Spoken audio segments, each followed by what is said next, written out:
Good to go. Right. June 17th, 2024 P and Z work session meeting is now called to 5:15. At this time, we'll open up for public comments. If anyone wishes to make a public comment, please limit your comments to 3 minutes and please state your name and city of residence for the record. Not seeing any hands raised online. None in person, we'll go ahead and close public comment section and we'll turn the meeting over to our planning director, Mr. Brian Chandler. Oh, no, our assistant. I will note that Brian is on the virtual platform though. Sorry about that. And good evening, everybody. So just gonna look at our regular agenda real quick.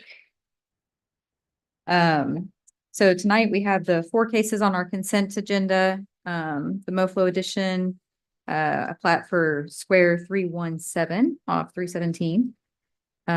Also a final plat for Astro subdivision in our industrial area. And then also a final plat for Heritage Crossing Phase 4. And that one's over off Hilliard Road. And did you guys have any questions about any of those on consent? Okay. And then moving on to the regular agenda, we had the 3 cases, 2 zonings and a plat. So we have the Cora Anderson building is going to basically be an adaptive reuse for a similar service. So that's good news. And then we also have a neighborhood services to GR coming through. And then the plat is a preliminary plat for Leon Reserve, which is Mark's case, but Jason's going to present that for you guys tonight. Did y'all have any questions on any of those you'd like to discuss? So I have a question on the plat. I know from what I recall, we discussed when it came through as a rezone was their entrances off of 93. I see that they still are doing that. My question is because I couldn't find it. It's supposed to be 2 improved entrances for 300 homes. What's the definition of an improved entrance? Because the one to the west definitely looks improved, but the other one only looks like it's 54. For improved entrance, the right of way is not part of it's 41 feet of pavement. Okay. So that's the definition of an for improved that, yeah. entrance. Okay. And then we still have no plan for FM 93 to be widened. Not yet. We're still waiting on the updated TIA for the signal and the intersection for this project, as well as the one to the south that has the new Temple ISD school and the other residential that was rezoned a while back. So is that a city initiated one or is this a one that the developer had to create? Developers. So there was already a TIA for this one. That was the one that said you can't have more than, I think TxDOT limited them. I forget the number off the top of my head. I think it was 290. And somebody correct me if I'm wrong. That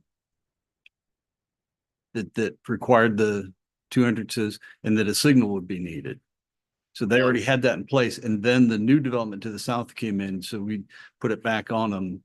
They're working on the updated TIA. Turley's going to be doing that one. So they took what was already done for the first development. They're updating that with the new assumptions based on school traffic and new residential traffic. So should we not hold off on this until that comes back? So because not only that, like I'm just looking at the annexes coming through, there's several hundred acres of annexation coming through that are going to be on 93. And that's just my concern is like we have an opportunity to get infrastructure in place prior to crazy residential development or even commercial development, doesn't matter. So we don't turn this road into, what soon to be is going to be 317 Adams 31st. I know there's timelines, but I think we have an opportunity to pump the brakes a little bit so we can get future plans in place, or at least on paper properly, for like the extension of that road going to, was it Blackland Road? They want to the community collector road that's supposed to go to the north, I believe. you can't do that because all that property is not annexed. And so just throwing that out there. I don't, Bon and Kelly, please jump in. This is the preliminary plat. okay, They're still not gonna be able to start construction until there's the final plat in place. okay. Another round. This is just the first swipe at it. We are working with both developers. The TIA is coming back. Mhm. What we're trying to do, both on the developer side and the city side, is to work with TxDOT to get the signal in before it meets warrants. Typically, we've talked about this before, the TxDOT process is reactive. Once the traffic reaches a certain volume, then they'll install the signal. We're trying to work with them to say, look, the development's coming. Y'all are going to be doing some work on 93, and they haven't finalized what that design looks like yet. But can we be proactive in this case? So while we're working on that, the preliminary plat can come in, the final plat, if there's changes, if that entrance needs to be pushed one side or another, then the final plat can modify the preliminary. So can we Now, make it, I'll say this. Y'all are grown boys and girls. I'm not gonna tell you what you can or can't do. I wouldn't delay it. can a condition be put on that final plat approval based off of TIA analysis? Well, seems like I don't know. I don't know. Yeah, especially since, correct me if I'm wrong, but this plat has above 300. It has a potential. yeah, this one has This has 384. 386, so you Mhm. could certainly condition it on an updated TIA showing that they've got sufficient entrances to meet that. Well, the 380, the 86, according to what I read in the report, 386 won't happen until the third entrance going north. But again, that third entrance going north Yes, that is is, very conditional on a Right. lot of other stuff. yes, Right. and that is a proposed condition. Is that right? So they had asked for a developer cost share Mhm. to construct cross timbers as that community collector. All the way through, Through their development. but And still doesn't give an the- exit. Right. Okay. So city management declined to enter into a cost share because there wasn't any reassurance that there was a pending annexation or a pending rezoning that would make that northern connection possible. So at this time, they're still going to dedicate the right of way that could accommodate a future collector. They're just going to build a standard neighborhood street. Yeah. Which will be sufficient for the 300. But what's going to limit this outside of TIAs or conditional approvals, the subdivision entry standards. They could have 380 lots on the preliminary plat until they do make that cost share notwithstanding. Until there's that third connection out to another street somewhere to the north, northeast, however it gets figured out. They're going to hit that hard upper limit at 300. We won't be able to approve a plat. Right. Even if staff wanted to, which we wouldn't, the code would limit us from going up to that 380. And I would also go ahead and add, just since you were talking about it earlier, the legal ramifications, if you were to table this rather than put a condition on, the condition would be approved with conditions today. If you put it off and tabled it, the shot clock is running. And if it is not disapproved by the time the shot clock runs out, then it is automatically approved. It's even So- better to hear. Okay. Sorry, I'm blunt up here. I apologize. No, Sorry. that's all right. That's why I wanted to Why do we warn do you this? about that option. Okay. Well, they can't break ground until the final plat comes through. That is correct. And they're gonna do the final plat as phase 1, phase 2. It's probably in the notes, and I apologize, I can't It remember. is. What Yeah. what was the total? There's two 300. phases shown, and I want to say it was, Well, it's not quite yet. I didn't do the count, but they can still get to 300 units. In phase one. Well, With the With two entrances that they're entrances. doing in phase one. regardless of what they phase it at. What I was getting at though, been over this with Mark. if we could figure out the difference between phase one and phase two, when the final plat does come through, we could just approve phase one. I thought we had put the numbers. I thought it was like 210. I thought it was lower. I thought I'm trying to see. Are you the applicant? I can probably come up and explain some of the numbers and. Or we can do it. I'm gonna ask the same questions probably. Yeah. Yeah, I just. The more I think about it, yeah, I just. And it's not, I don't look at just this case. I'm looking at everything else. I mean, like I said, several hundred acres of. Potential annexations here in the near future or have already been completed. That are going to feed to 93. And we don't have. Any plan for 93 other than. Let's put a turn lane for a little bit. Let's put a slow down lane for a turn a bit. Let's throw a traffic light in that's gonna. Widen, let's stop, let's widen, let's do it the right way instead of piecemealing it. So anyways. I'll shut up now.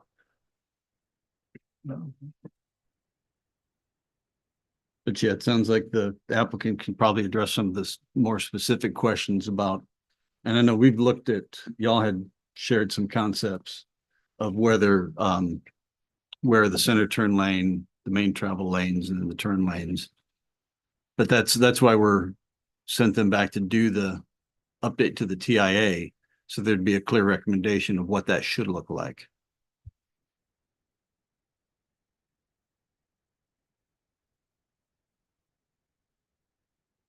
Okay, no.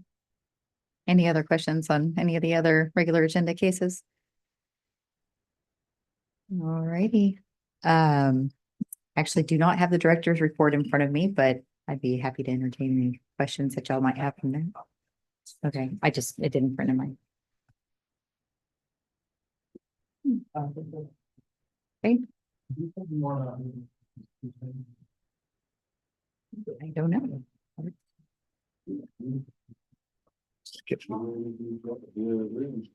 Right, I'll check this and I think I can do that.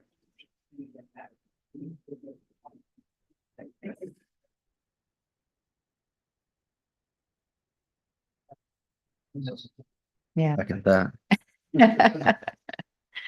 All right, we'll provide an update to you guys on that. Thank you. Thank you. All right, we already have 2 volunteers for the invocation of the pledge. I'll lead the invocation. Commissioner Krause is going to lead the pledge. Kathy, maybe here regarding affidavits. Commissioner, for the record, no affidavits to abstain have been received for this meeting. Is this correct? Yes. Thank you. Awesome. With no further business in the work session, we'll close at 5:29.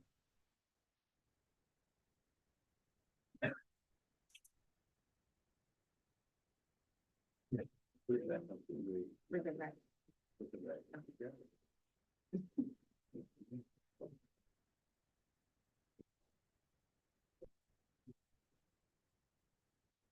Creative engineering on this.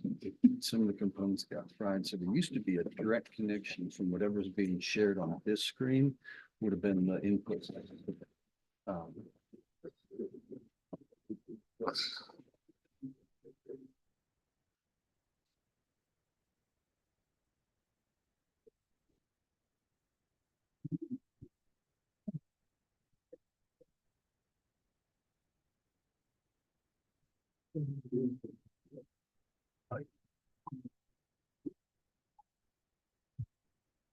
All right, I will call to order the June 17, 2024 Planning and Zoning Commission regular meeting at 5:30. Kathy, may we have the roll? Yes, good evening and welcome to the June 17th, 2024 Planning and Zoning Open Session Meeting. Commissioners, please state present if in attendance this meeting. Commissioner Morales, Present.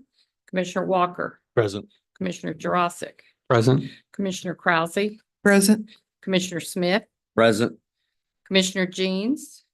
For the record, Commissioner Jeans is not present. Commissioner Carney, Present.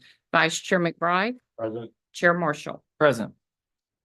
For the record, a quorum is present with 8 commissioners in attendance. Thank you. Thank you, Kathy. You're If everyone will please rise, I'm going to lead us with the invocation, and then Commissioner Krause will lead us with the pledge. Lord, thank you for another opportunity to gather here today to do the business of our wonderful town of Temple. We ask for your continued grace and blessing as we pick up the pieces of the storm a few weeks ago, and hope you are able to touch those that are in need most for recovery with that instance, Lord. And we ask for guidance. We ask for blessing in your son's most precious name. Amen. Amen. I pledge allegiance to the flag of the United States of America and to the republic for which it stands, one nation, under God, indivisible, with liberty and justice for all. Thank you, everyone. We'll now confirm the meeting agenda items. Commissioners, are there any questions or comments? Seeing none, we will approve the meeting agenda items by unanimous consent. We will now open the public comment section. If there are any public comments, please come to the podium and please limit your comments to 3 minutes. None online. Seeing none in person, we will close the public comment section and we'll move to the consent items. On the consent agenda is the approval of items 4 through 8.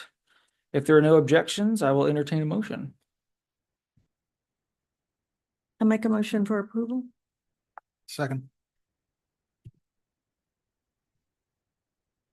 I have a motion by Commissioner Morales and a second by Commissioner Carney to approve items 4 through 8 on the consent agenda. May we have a vote, please? Yes, Commissioner Morales, Aye. Commissioner Walker. Aye. Commissioner Jurassic, Aye. Commissioner Krause, Aye. Commissioner Smith, Aye. Commissioner Carney, Aye. Vice Chair McBride, Aye. Chair Marshall. Aye. The vote is unanimous and the motion carries. Thank you. We'll move on to item number 9, FY-24-27-ZC. Hold a public hearing to consider and recommend action on a rezoning request for multifamily 1 to Planned Development Neighborhood Services and a site development plan to allow as a permitted use a substance abuse treatment facility or a transitional shelter at 509 South Nye Street, Cora Anderson Building, Temple, Texas. In this case, will be presented by Transportation Planner, Mr. Jason Deckman. All right, good evening, Chair and Commissioners.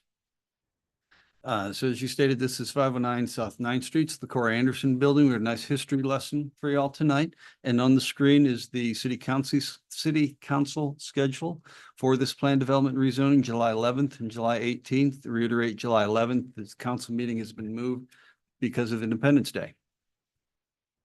So I'm going to orient you to the terrain. This is located near downtown, in part of the older neighborhood, along Avenue E, north of H, west of South First, south of the railroad yard. It's a historic building. It was currently owned by the county, previously the Cora Anderson Negro Hospital. We've got a whole slide on that. It was operated by the Bell County Health Department previously. And it is up for consideration for the planned development, for this case, to allow a substance abuse treatment facility and a transitional shelter. So Hillside Recovery Ministries is the applicant. Tanya Roper is online tonight, so if there's questions, she can answer them if I can't. They serve women 18 and older that are experiencing addiction, abuse, or homelessness. So some site photos on the upper left, that's the historic building. You see the historic marker out front.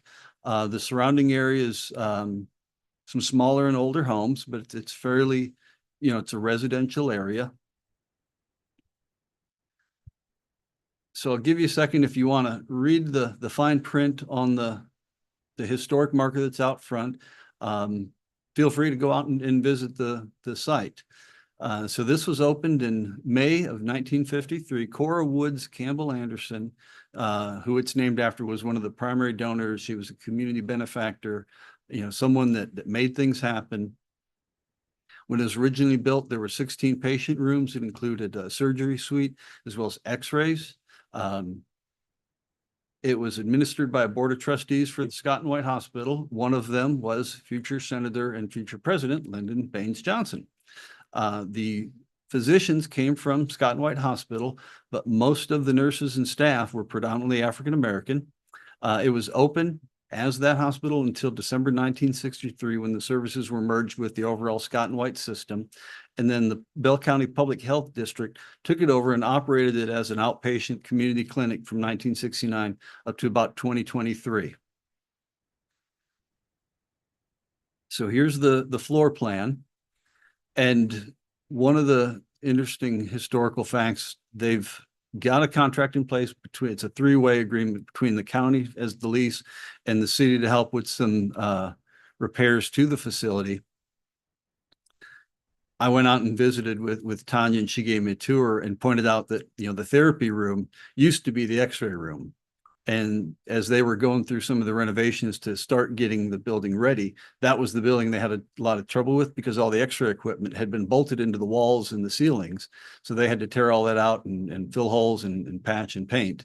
But they're not doing any structural. They're using the rooms as it is. The other thing that was an interesting, where you see the bathrooms are over here in this part of the site plan. When it was the health clinic, they had used one of the bathrooms as file storage. So they had built bookcases over top of the bathtub, tore out the toilet and the shower. And when they were doing some of their renovation and cleanup, realized what it was and removed the bookcases and found the original cast iron enamel tub still there. So they're preserving a lot of the historic character of the building, which I think is noteworthy. They're proposing that there would be 5 rooms, 10 residents once they get a sprinkler system installed. So you can see where the bedrooms are here. There's a TV entertainment room in the middle. Once they have the sprinkler in place and they can have guests, the night desk will be here. So there's supervision of the clients and the residents. There's a day room, there's therapy rooms, libraries with computers, different art rooms, all the offices and facilities for the staff, as well as the clients, some of whom are just there during the day for substance abuse counseling, and others at long-term, to have this be a residential facility. And then in the rear, there's the dining, the kitchen, and different storage. So in terms of future land use and thoroughfare plan, when we looked at this and determined, what the use needed to be and what was the proper method, because it couldn't go into MF1. And, that was a historic building. The question was, what's the right zoning? What makes sense? Looked at the comprehensive plan, and the urban residential designation said that new non-residential development, well, this is non-residential. It's not exactly new, but it should be located on a collector or grader. Well, Avenue E is a collector, and it recommended the neighborhood services district to implement that. So that's where we settled on the plan development and neighborhood services. So there's your thoroughfare plan and your comprehensive plan recommendation on one slide. It is compliant with that. There's existing utilities to that building. They run down the alley to the east, and you see there's a 12-inch water line. There's a fire hydrant right on the corner. There's sidewalks there, as you see on the aerial photo. So it is compliant with having utilities available. We sent out 18 notices to property owners within 200 feet. To date, we have received 0 notices, either in agreement or disagreement, in the newspaper printed notice on June 6, 2024. So it is compliant with future development plan, compatible with surrounding uses, the public facilities thoroughfare plan. There's no conflict with the mobility plan or the parks plan. So staff recommends approval of the plan development rezoning request from multifamily 1 to plan development neighborhood services with the development site plan, as you saw, and subject to the following conditions. That a substance abuse treatment facility and transitional shelter are permitted by right. So the ordinance is going to codify that. That staff will be present at all times when clients are present. Indoor waiting room space must be provided. There were some concerns with the neighborhood plan of, different homeless folks before this project had even been brought up, concerns of homeless folks in the neighborhood. So part of the code for any of our transitional shelters prohibits loitering and waiting outside, that indoor waiting space must be available. And this does, it has that front lobby day room that you saw in the site plan, requiring a sprinkler system prior to housing clients.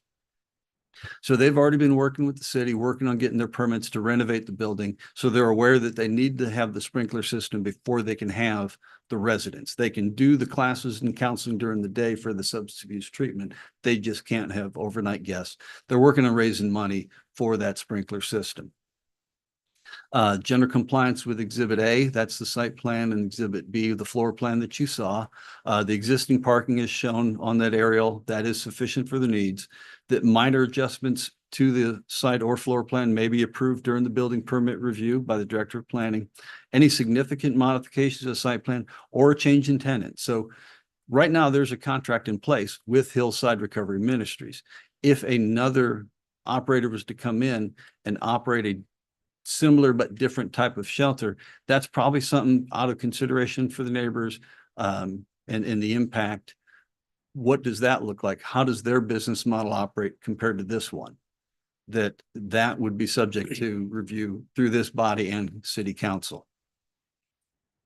And that concludes my presentation. I'll stand by if you have any questions. Thank you, Jason. Commissioners, any comments or questions? When do they plan to open? So they're in the building now. It's really it's going to be subject to approval of this ordinance, where they can formally start taking the clients at the location. And then whether they can get the sprinkler system, which we'll know that because we'll get the building permit for the sprinklers through the fire marshal. So that would be when they can officially start.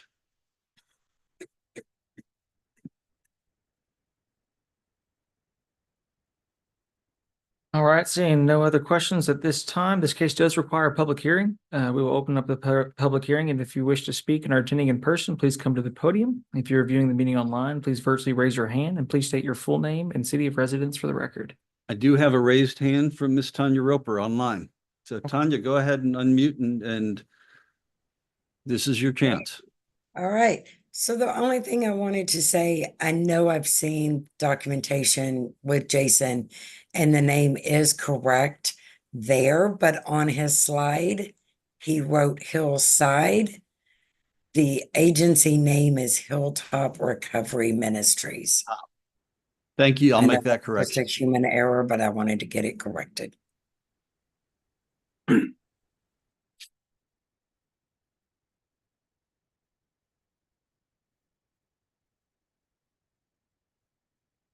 There's no other public comments. We'll close the public hearing. And if there are any no more questions from the commission, I will entertain a motion. Make a motion, we approve FY-24-27-ZC as presented by staff. Second. I have a motion by Commissioner McBride and a second by Commissioner Morales to approve item 9, FY-24-27-ZC to City Council per staff recommendation. May we have a vote, please? Yes, Commissioner Morales, Aye. Commissioner Walker. Aye. Commissioner Jurassic, Aye. Commissioner Krause, Aye. Commissioner Smith, Aye. Commissioner Carney. Aye. Vice Chair McBride, Aye. Chair Marshall. Aye. The vote is unanimous and the motion carries. Thank you, Kathy. You're We'll move on to item number 10. FY-24-30-ZC, hold a public hearing to consider and recommend action on a rezoning request from neighborhood service to general retail on 2 acres located in the Maximo Marina Survey, abstract number 14, in the city of Temple, Texas, addressed as 2945 Martin Luther King Drive. In this case, will be presented by planner Ms. Shelby Smith. Thank you and good evening, everyone. So this is for the rezoning case. So it's FY-2430. It's located at 2945 Martin Luther King Jr. Drive. And we do have a representative from the applicant in the room, and I believe also online as well. And this will be presented for the July 11th City Council first reading and following July 18th for the City Council second reading. Excuse me. Okay, so again, this is for a rezoning of approximately 2 acres. It's currently zoned as neighborhood service, and we're wanting to rezone it to general retail. It's for a proposed convenience store and washateria/laundromat, and the plat is not currently platted. And this is just to show you where the location is. It is by Martin Luther King Jr. Drive and then also Case Road as well. So this is the site plan that was submitted by the applicant. This is a non-binding conceptual site plan. This was reviewed during a pre-development meeting with staff. And the minor arterial does require a minimum 6-foot sidewalk, and that would be for Martin Luther King Jr. Drive along Case Road, where there is a matching sidewalk requirement to connect the existing sidewalks. So some site photos here. This is the view from the corner of Martin Luther King Jr. Drive and Case Road. And again, the property is currently zoned neighborhood service. And this is the view from Case Road. To the north, we have residential uses, planned development, multifamily 1 for apartments. And then to the south, we also have residential uses, duplexes, which is zoned agricultural, and single family attached 3. This is the west view of the property. The land is currently undeveloped and it's zoned agricultural and also planned development office 2. And then to the east, the same apartment complexes, residential uses, planned development, multifamily 1. So looking at the zoning, again, we're wanting to rezone this to general retail, which does allow for the proposed use of fuel sales, convenience store with the restaurant/kitchen, alcohol beverage sales for off-premise consumption, and the washateria. The property is appropriate for the general retail proposed zoning. And again, DRC reviewed this on June 3rd. There weren't any issues with the rezoning that were identified. So this is compliant with the proposed general retail zoning. Looking at the future development plan, it's currently showing as residential and neighborhood services. And this is an appropriate future land use plan, including commercial uses, including neighborhood service retail, and also personal service and restaurant. And general retail is supported by the future development plan here. There are existing water services. So there's a 12-inch water line to the west of the property and then also to the south. And there is an 8-inch sewage line available along Case Road to the south of the property. So looking at the thoroughfare plan, Martin Luther King Jr. Drive is classified as a minor arterial, and that would require the 6-foot sidewalks. And then again, matching sidewalks along Case Road would be required to connect the existing sidewalks. So this is a comparison of uses. On the left, we have the current zoning, which is neighborhood service. And then to the right, we have general retail, which is the proposed zoning, and showing that the alcohol beverage sales for off-premise consumption are allowed in general retail, along with the laundry and cleaning services, fuel sales, and then also restaurant as well. And then to the right, we have the dimensional standards comparing the neighborhood service standards and then also the general retail standards as well. Public notification and property owner notification. So there were 7 notices that were sent out to property owners within 200 feet. To this day, we've received 1 notice and agreement, and the newspaper was printed on June 6th.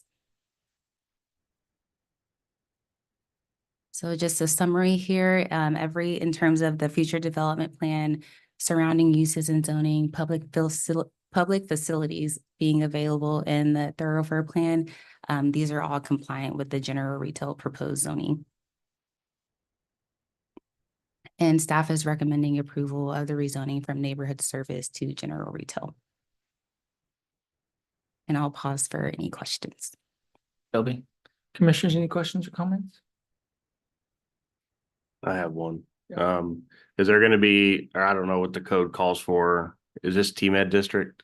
So this is, let me go here and show you. So across is the T-Med district here. Okay. To the west, but for the future land use plan, it's residential and neighborhood services. So they're gonna put the gas pumps on the what would kind of be the backside of the property. Is there any I don't know, light discipline is what I know it is for the military, but any light consideration that's happening for the neighborhood that's behind there? There been any discussion on that? So I know one of the things that came up for the pre-development meeting, we were kind of recommending screening for the neighborhood areas. I think evergreening screening was what included. And then I think on their site plan, I want to say they have proposed lighting on their site plan here. Yeah, but I mean, is it not going to shine to the neighborhood? That's the thing, is it shining down like we have some restrictions in some other areas? Yeah, we do actually have that restriction in the UDC where Okay. glare is not supposed to be crossing the property line, so. Okay. That will be a consideration and probably go into the screening that we discussed. There is already a fence there, but Yeah. they're required to put up their own screening as well. Right, yeah, I figured that the fence, I mean, the awning above the gas station is gonna be higher than that anyway, so I just wanted, if there was discussion on it, so. Thank you. All right, seeing no other commissioner questions, this case does require a public hearing. We'll now open the public hearing, and if you wish to speak and are attending in person, please come to the podium. If you're online, please virtually raise your hand and please state your name and city of residence for the record. Seeing no hands raised online. Seeing no one in person, we'll go ahead and close the public comment section. And commissioners, if there are no other questions or comments, I'll entertain a motion. Make a motion to approve item FY 24 30 ZC for approval. Second. All right, I have a motion by Commissioner Carney and a second by Commissioner Smith for approval of item 10, which is FY 24 30 ZC, the city council per staff recommendation. May we have a vote, please? Yes, Commissioner Morales. Commissioner Walker. Aye. Commissioner Jurassic. Aye. Commissioner Krause. Aye. Commissioner Smith. Aye. Commissioner Carney. Aye. Vice Chair McBride. Aye. Chair Marshall. Aye. The vote is unanimous and the motion carries. Thank you, Kathy. You're welcome. And we'll move on to item number 11, FY 24 29 PLT. Consider and take action on the preliminary plat of Leon Reserve with the developer requested exception to UDC section 8.3.2 related to park fees for a 95.27 acre, 386 lot, 9 block, 6 track residential subdivision situated in the Maximo Marino 11 League Grant, abstract number 14. Located on the north side of East FM 93, approximately half-mile east of the intersection with South Fifth Street, Bell County, Texas, Bell County Tax Appraisal District number 40918. In this case, will be presented by Mr. Jason Deckman. All right, good evening. And I'll say that this was one of Mark Baker's last cases, so I'm presenting on his behalf. We did a brain dump last week, so hopefully I recall everything that he tried to download into my gray matter. So this is Planning Zoning Commission is the final authority. They're asking for an exception to the park fees and the park dedication. And P&Z is the final authority for that specific exception. And Yago Engineering on behalf of WBW Development are present tonight if you have questions. So this is located on the north side of FM 93, east of the Union Pacific Railroad. Recently annexed and rezoned, SF1 and then amended to SF2 with a minimum lot size of 5,000 square feet. So it's a 95.2 acre preliminary plat, 386 lots, 9 block, 6 tracks, as you read in during the description. They're proposing 2 phases. Phase 1, we counted 217 lots. The smallest is 5,900 square feet. The largest is about 19,000. This is located in Temple Independent School District. Noteworthy that there is a new Temple ISD Elementary School proposed on the other side of the road. And that was that larger development that Commissioner Bride and I were discussing during the workshop that is going to increase traffic in this area. Was initially reviewed by the Development Review Committee on April 25th and then deemed complete on May 31st. So the preliminary plan is before you. We've highlighted the 3 primary entrances, and then there's a third projection to the north. And note the revision to Aguayo Way. We'll talk about that a little bit later in the slide. But Cross Timbers is intended to be the primary entrance, and that shows 110 feet of right of way to allow for the turn lanes coming in, turn lanes coming out, and that enhanced entrance, more than likely a separated median at that location. There's a large drainage that runs through the middle, which is why you see the track D, C, and A right through here. That's to allow for some drainage. The phasing is shown here. So you see that phase one is much larger with that 217 lots, and phase two would follow at some point in the future. So the park fees that would be required is 86,850. What the developer is proposing is to build a new pavilion and playground with amenities. They submitted their budget for those amenities, and it totaled up to $86,850, which is equivalent to what would they would be required to pay by the standards. So the UDC does require the Planning and Zoning Commission to make that finding at the public meeting for the final approval. And that the parkland dedication or cash payment in lieu of, which is what they're looking at, is necessary because it bears a substantial relationship to the health, safety, and general welfare of the community. So the P and Z should consider the size of the lots, the economic impact, the density of population, the amount of parkland contained in the subdivision, and the amount of open land consumed by the subdivision. And Parks Department has been consulted, and they support the improvements that WBW is proposing for this neighborhood. For mobility review, we talked a little bit about the TIA requirement for the intersection. I want to draw some attention. When the initial plat came in, we looked at how Aguayo Way, which is that second entrance, was configured. Both myself and our fire marshal had some concerns about that causing a bottleneck at that first intersection, that it's so close that it effectively, it's not really a second entrance. And discussed with the engineers and developers, and they concurred, and they said, we can make that better. And they did, in my not so humble opinion.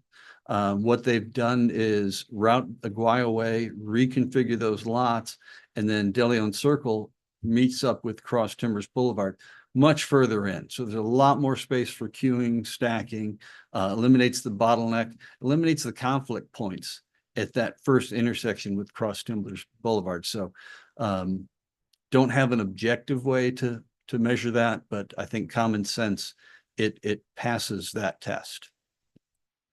There will be a 6-foot sidewalk on Cross Timbers. It will function as the collector into that neighborhood, and our code does require the sidewalks. They are proposing those. They're planning on building this as a neighborhood collector on the initial development, but there's enough right of way that if that roadway needs to be expanded, if a future connection could be made to the north or east, then the right of way is there without having to go back and encroach onto private property. So the water layout, there's an 8-inch line on FM 93 and possible extension of a 6-inch sewer line from Alta Vista bored under the railroad. And staff recommends approval of the preliminary plat for Leon Reserve and the requested exception to UDC section 8.3.2 for public park fees. And I'll stand by if you have any questions. Thank you, Jason. What did you mean by possible extension of city sewer under the railroad? So one of the things, there was some discussion for a cost share for Cross Timbers here. And part of the cost share is also if there's other, and I'll maybe lean on Debbie if she can speak to the specifics better than I can. If they want to upsize the sewer and water that would enable future development, then that might be eligible for a cost share. And I don't know if they've submitted anything specific or it's too early at this point. Okay. So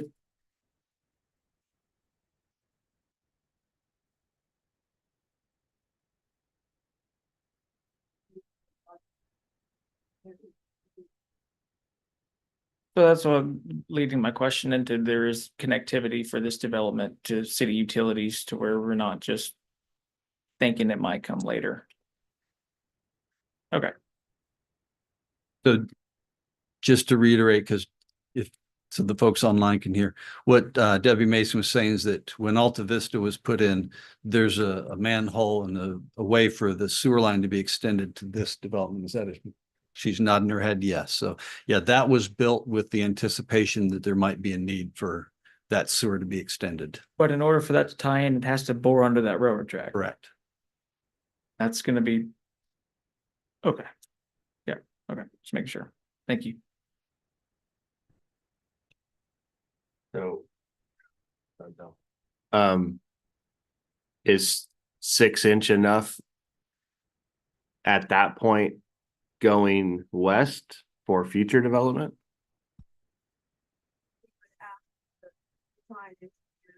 Evaluate that. I mean, it's adequate for what they're proposing right now, but I mean, if you're talking about additional development. Yeah, you might just come up to the mic. Sorry. I'm sorry. Yes, we anticipate that the existing 6-inch will be adequate for what we're proposing right now. But if there's some additional development, then we're gonna have to do an evaluation, or we'll ask the design consultants to do an additional. Well, I'm not, evaluation. if it's sufficient for the current development that we're talking about, that's fine. I get then concerned because I don't see any other green lines on the east side of the railroad track right now for when they want to get to their 386 and take that Cross Timbers Boulevard north so they can finish their full development. Like if that happens, that means we're gonna have to like the city's gonna need to annex or is gonna have to annex the property to the east of them or the north of them. Is there enough sewer connections in that area, not just that 6-inch connection? Well, right now, we only evaluated the existing 6-inch and the possible connection into that. And there's an existing force main through there that they'd be tying into. I don't know what that means. Sorry. Force, it's a pressurized pipe. They pump it from here to get flow. Okay, Everything so that it's a travels riser here. So yeah, essentially. they're gonna Okay. flow into this and then pump it up to Okay. get back, because there is no city utility to Right, the east right. or even on the other side of the street. So that would be a city requirement if future development comes more than this in that area. Right. They, We'd ask them to reevaluate. well, not them, but whoever comes in the future. Oh, exactly. Right, yeah, Exactly. Yes, sir. okay. Okay. Yeah, I think I understand.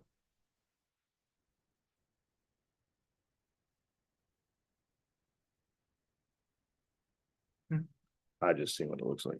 Oh. I'll let you do the open because I have my. Well, this is Questions just a from the- plat, so it doesn't require a public hearing. Then yeah, so my questions are then. You guys were here before, what were they? So I did the measurements, we're looking at 555 feet between the two entrances. With one turn lane proposed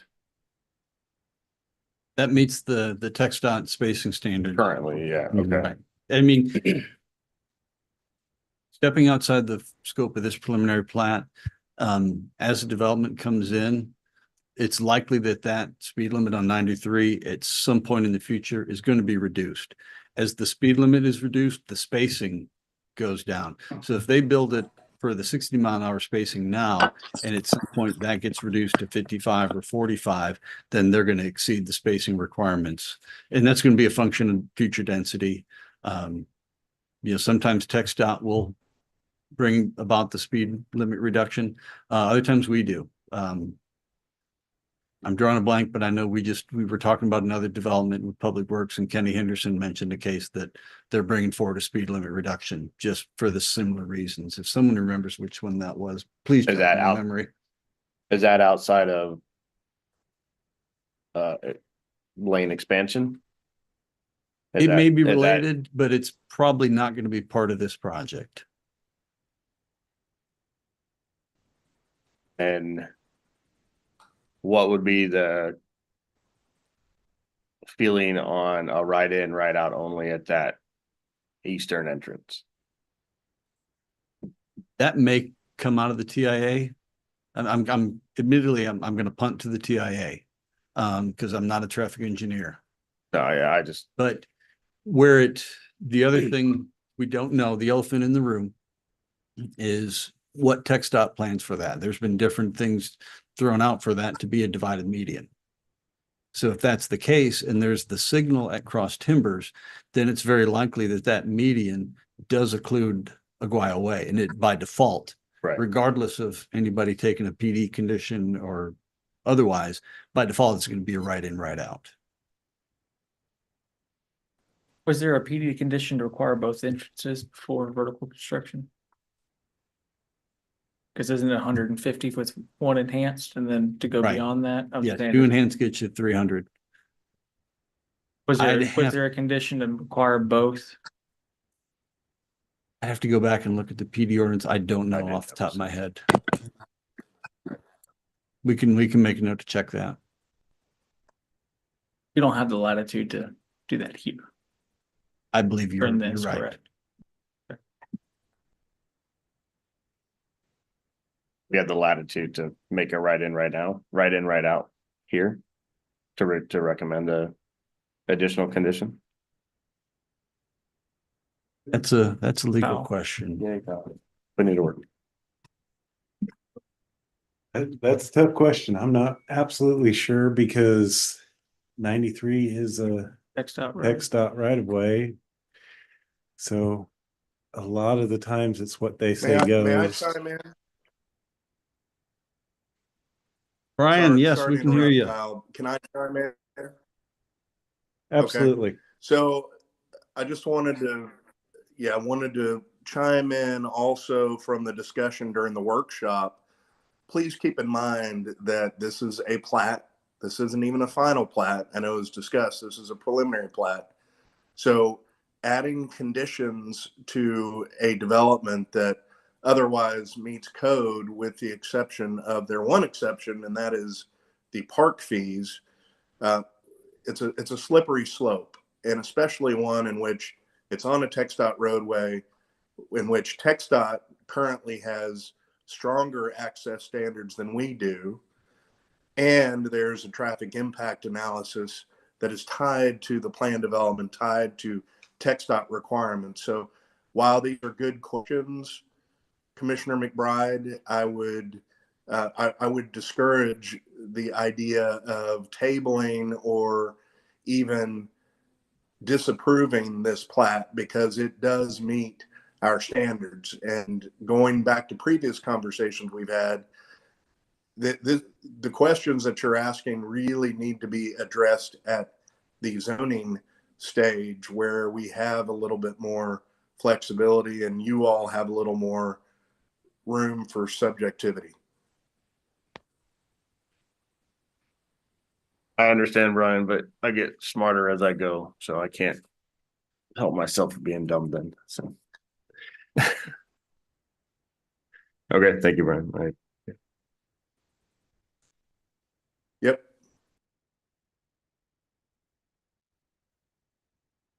Commissioners, any other questions? Did y'all want to provide any additional answers while you're here? That maybe can shed some light on Commissioner McBride's concern.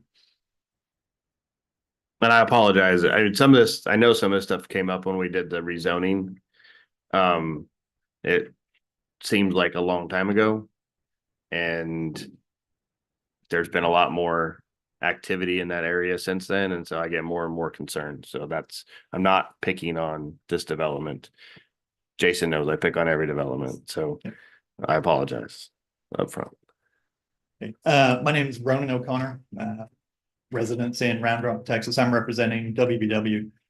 And to answer the right in, right out, that's what we're assuming is going to come back with the TIA at the moment. So that's, so we're looking forward in our construction plans. That's what we think is going to happen. And just to answer some of the questions from the work session, we think that construction is going to start mid next year. So it'll take about a year or so. So it'll be mid 26 by the time that's done, and say another 3 to 6 months for a model home to be built. So it's going to be end of 26, start of 27 before even the first model homes are in. So it's going to be, once we reach that 300 lot sold limit, it's somewhere 2030, 2031 is what we're estimating at the moment. That would help me if we had a plan for 93. Like if there was a plan on paper for 93, like that stuff would help me see the future better, but we don't have that. And so that's why I ask these questions. If we had a plan for 93 on paper that, hey, it was going to start in 27 or start in 29, it might be a little easier on me to accept this kind of stuff. Yeah, But it's good to hear those two. and what we're assuming is going to come out of the TIA is a deceleration lane, acceleration lane, signalized intersection, widening of the road, and I believe an overpass as well for the railroad is going to be. That's one of the Is that- things that TxDOT has in some of their concepts. Mhm. And, you know, we've asked the same question you're asking. What does TxDOT want to do with 93? We don't have that plan on paper yet, but yeah, they've floated medians, they've floated divided 4 lanes, overpass at the railroad. So yeah, please go ahead. And there was a little discussion on the entry coming in. It is going to be a divided entry. We actually moved our entrance over to line up with Keela on the south. So we're coordinating with them to make sure that both of our subdivisions, even though the timing's a little bit different, we're kind of a little earlier than they are. It's all going to line up and we're working together with our engineers.